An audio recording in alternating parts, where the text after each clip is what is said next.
Is an absolute freak. What happens when you have an unstoppable force running into an immovable object? That's about to be the arena matches we are going to see here today. Let's get right into it.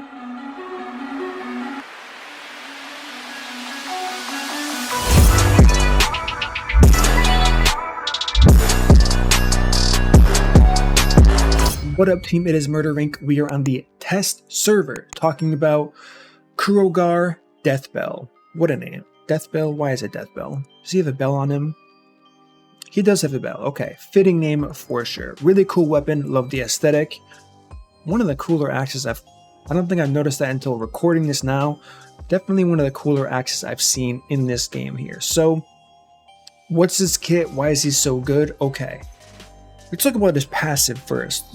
Let's just start here because there's a whole, I don't know, you're going to understand quickly. Increases this champion's resistance by 20, defense by 10% for each ally protection buff on allies.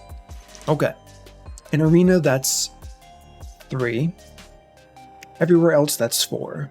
Just think about that. Also increases ally resistance by 15 and defense by 5 for each ally protection buff on allies.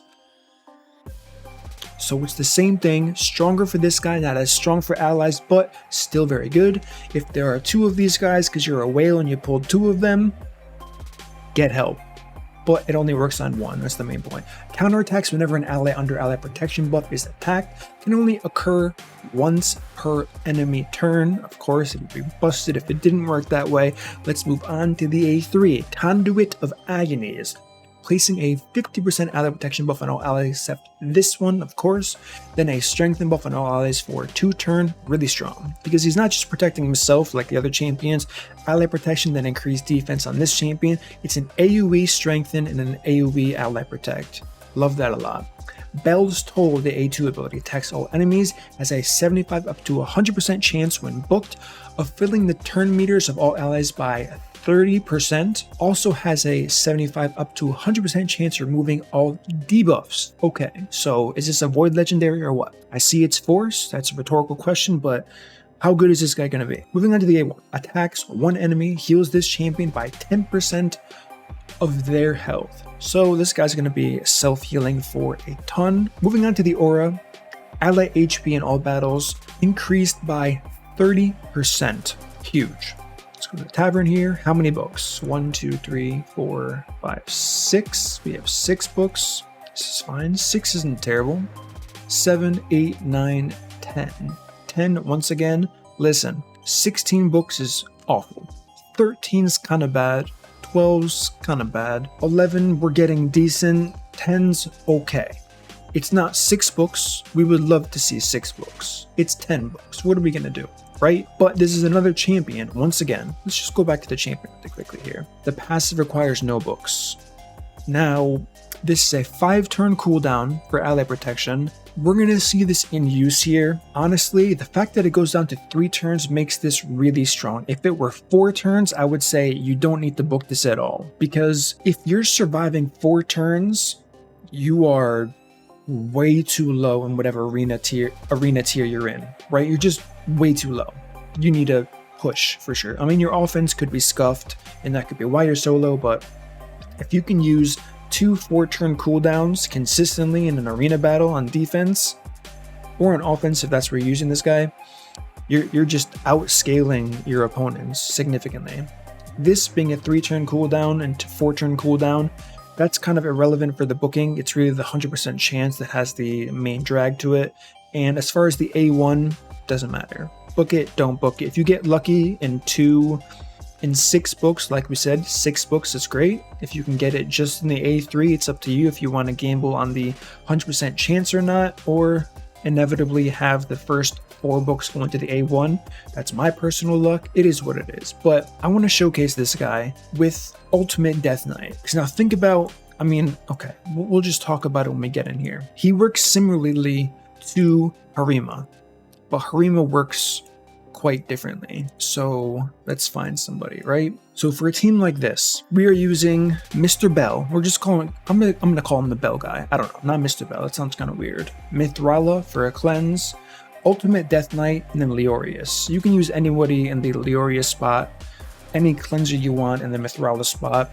The key here is Ultimate Death Knight and the Bell guy. So what are we doing here between these two? What makes this so strong? As we know, single target hits don't phase any team with Ultimate Death Knight on it. You know about it, I know about it, this is old news. Now you have this OP champion coming into the mix here, protecting you from AoE abilities to an astounding effect. If he gets off this A3 ability, keyword of course being if he gets this off, which is why I have him in bolster. I also have reaction gear on this guy to make sure he survives. If you want to put a turn meter booster in, you can do that as well. But a team like this should never be Cupidus, Venus. It just shouldn't work that way, because there's really no protection right now with Ultimate Death Knight unless Cupidus uses his one-shot ability, which is single target. The other things are AoE, being his A1. So let's just set this on auto and let it rip. And he's in Stone Skin, so we're going to do negative damage anyways. So buffs are removed. Okay, just get... This wasn't the best team to pick. I did not expect a full health Leorius to one-shot someone on the test server here against one of my fellow content creators, but it is what it is. I mean, I guess this isn't bad. He's in Stone Skin, he's counter-attacking over and over again, but just look at the tankiness of this guy. Ally protection doing work, strengthen doing work. I am a little bit faster than I want to be, but we're just not taking a lot of damage. Alright, so let's try to find a better team for sure. I feel like we're just going to one-shot this team. This team's tanky. See, the problem with this is, alright, MTG Jedi, use a real defense. People are trying to test here. This Baron team wouldn't be bad. The problem is I'm testing a defense out right now, so I would need to find an offense somewhere. And on top of that, this is going to crush it outside of Platinum Arena. Platinum Arena can still use this guy, but it's going to be in a way different way. So if you're using this in gold, you're farming everybody. You don't need crazy OP gear. The synergy between this guy and Ultimate Death Knight is insane. But like a team like this, with 3+4s, I probably don't win this. Leorius isn't going to do it. He's not going to do enough damage, right? Surely he's not going to do enough damage. You know what would be cool? Do I dare throw in the Fusion Champion? Could do it. Who's going to stop me if I throw in the Fusion Champion? This guy. I don't think I win this, to be honest. But I'm going to be hitting Mortu Macabre. We have double sheep here. As tanky as this team is going to be, I think I just lose in the end. But we'll try it. No one can say I didn't try. Taking negative damage. You'll love to see it. Let's counterattack. Okay, block revive, so my damage dealer is dead. Now the question is, how long can these three survive against this like cracked team here? Probably not long. Longer than I thought already though. Maybe not. Does this A2 kill? No, it doesn't. Look at this guy though. Okay, I mean, no one can survive a peril. I get it. What happens if I use my own peril bot? Okay, let's take this out. Let's find my Mortu Macabre. Let's just see what happens, right? Okay, so this happens. We use our ability. Okay, we proc that. Block buffs. Came a little bit too late, but, you know, it is what it is. Ultimate Death Knight's down. Down for the count. Somehow we survive that. Okay, one of them's dead. First peril goes off. Yeah, we're not even going to get a second peril because I think my team's... I probably shouldn't have used that aura, now that I think about it. I should probably go with... Yeah, let's go with an HP aura. See if we can survive just a little bit longer with this.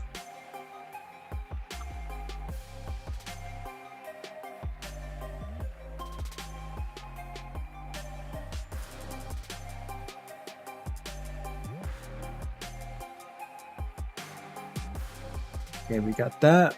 Leorius is dead. We survived that hit. That's the good news. Leorius down.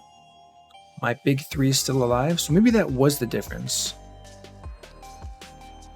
Still have stone skin on both of these guys. Can I get lucky? Okay, of course, no peril. Does he get a peril? Knowing my luck, he's gonna insta get a peril. I am red affinity, that's the only like saving grace for me. Okay, he did not get a peril. Neither did I. Okay. Back and forth, he's dead. That's kind of the RNG aspect of what's it called? So 57 seconds, it's kind of fast, right? But once again, this is not helping or proving my case at all here. This is a platinum style team, and this, you would have to completely rework what I'm trying to showcase here against a team that's based for platinum. I'm talking to the 98% of players on where you can use this guy to become the biggest problem ever, right? Again, he's using Morton Macabre, which isn't ideal for an offense team. Even if I put my own, I don't think this is realistic here. I mean, I could, no. Let's just see how this goes. I'm sure Hell Hades, what's his face, is gonna hit hard. So let's see how hard. Punishing Strike. Yeah, we are soaking up so much damage here. That's the good news.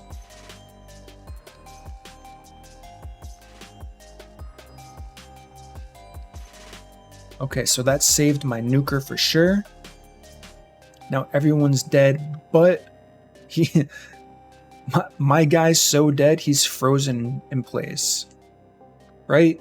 So 30 seconds, it could have gone better for sure, but that's just the strength of this team. I'm not using a +4 nuker like I'm going against here. I do a +2 more too, but he didn't really do anything, right? If Peril doesn't proc, he's kind of a useless champion.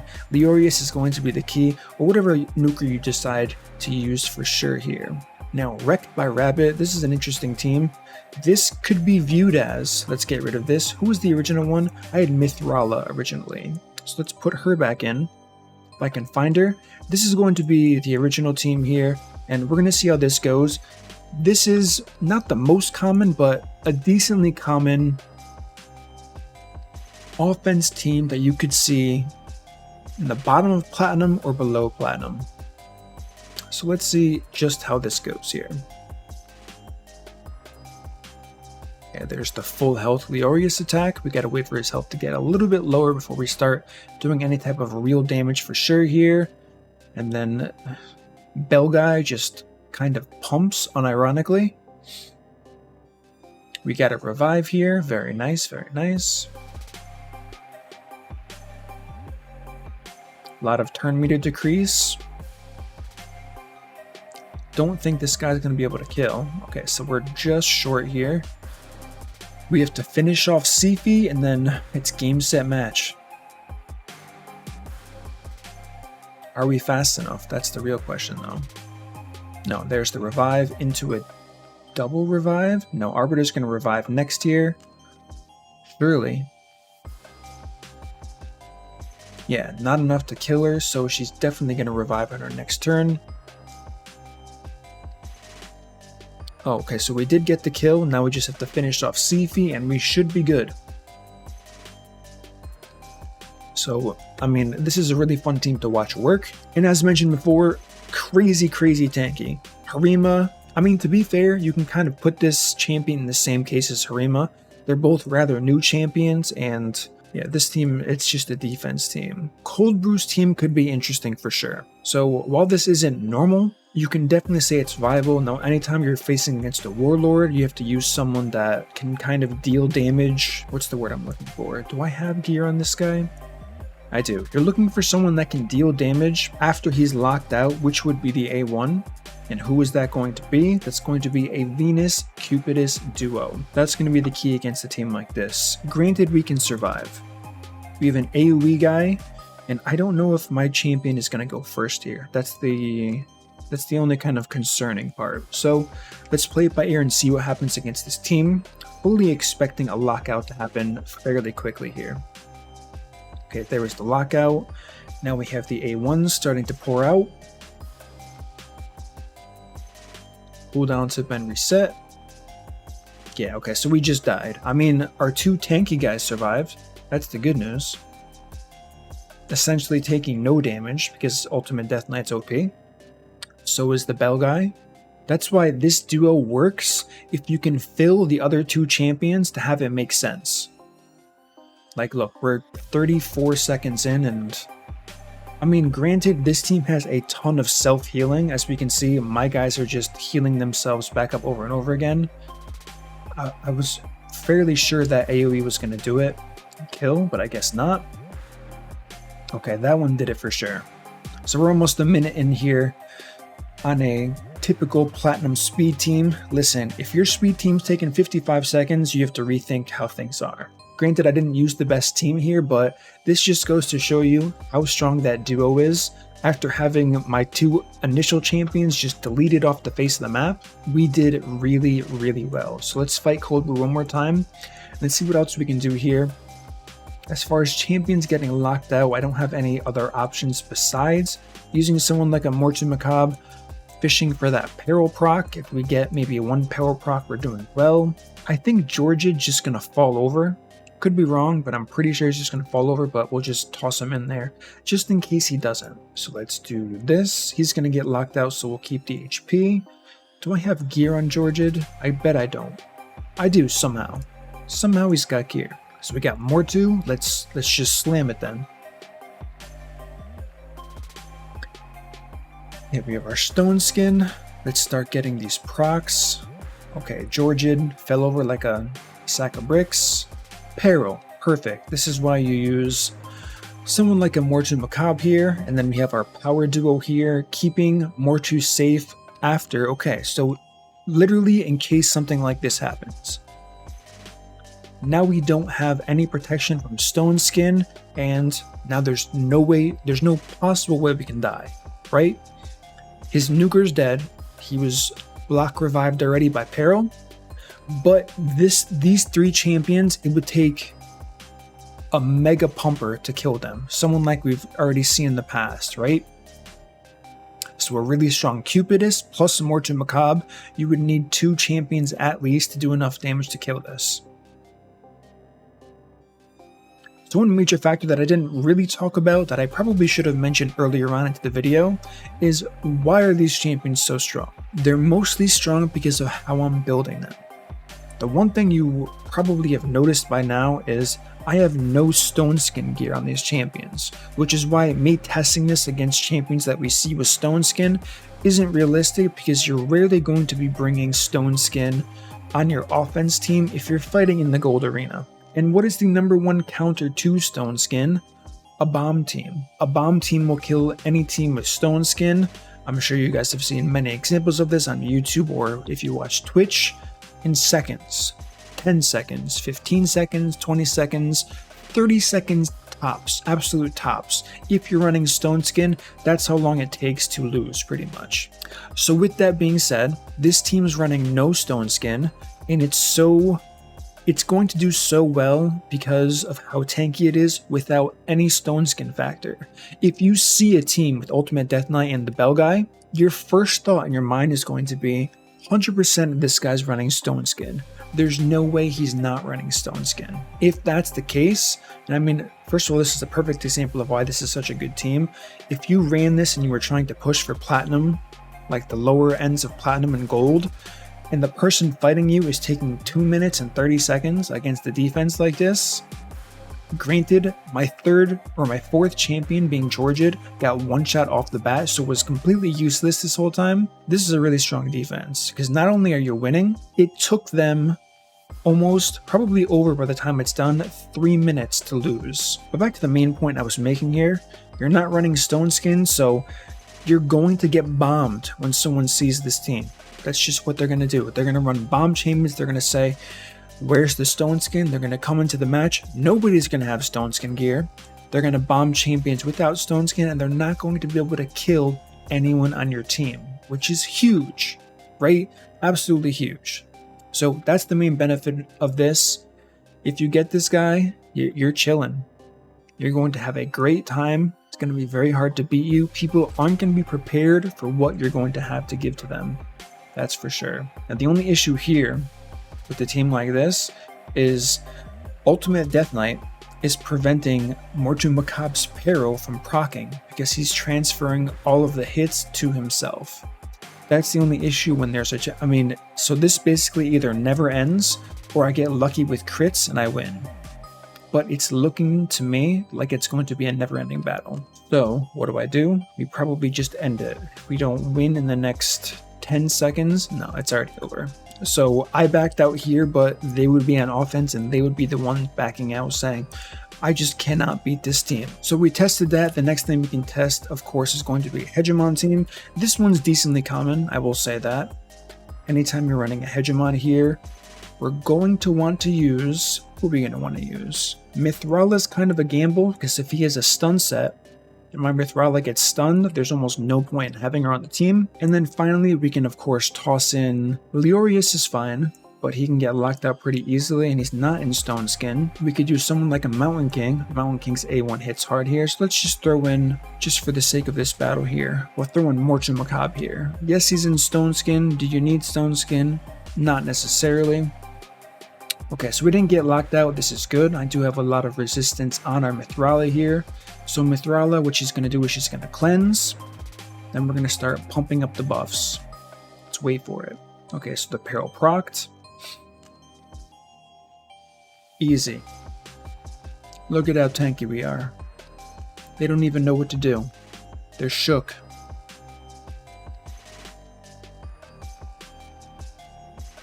So this is a good example of what to expect out of this champion in a gold arena setting.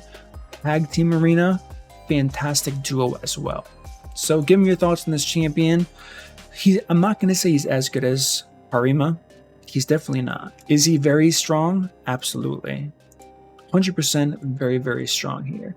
Now, one thing you probably noticed, and I'm going to go to it, I didn't notice it until just now. This guy is using his A2 first. Whether it's because his AI is saying my ally's turn meter's low or not. So I've been kind of gimping all of these fights up until now because I kind of realized it as I closed that last match here. You would have to set his AI for this to be first priority. Is it a big deal? No, but this just goes to show you that this champion is going to be even stronger than anything I've just currently showed you because I've been running him with the wrong AI order. He should never be using his A2 first. He should always be using his A3 first, so you're getting the increased defense and the increased resistance on your whole team here. So with that being said, that's going to conclude this video here. Not so much a guide on how to use or build this champion. I guess I can show you my build really quickly. We have 133,000 health, bolster, immunity gear. As far as masteries go, we have the counterattack, straight health, because we really want to kind of emphasize the bolster, giving ourselves as much of a shield as possible to make sure that whoever else we bring besides Ultimate Death Knight and Korugar Deathbell has a very high chance of surviving without Stone Skin gear, because that's the key, which is why Morton Macabre would have worked without Stone Skin. In fact, by keeping Stone Skin on this team, you make it subject to being bombed and making it not the fastest farm, but a decently fast farm. So that's going to conclude my video. Give me your thoughts and feedbacks on the Bell guy. I think he pumps. That's just me personally. I love the synergy with Ultimate Death Knight, a champion that pretty much everybody got for sure here. He of course is in Defiant gear, which is why he was doing so well, as well as Resilience gear and triple reaction. So let me know what you guys think of this champion. As always, if you enjoyed this content, smash that like button, subscribe, turn on the notification bell, and I will see you all in my next upload.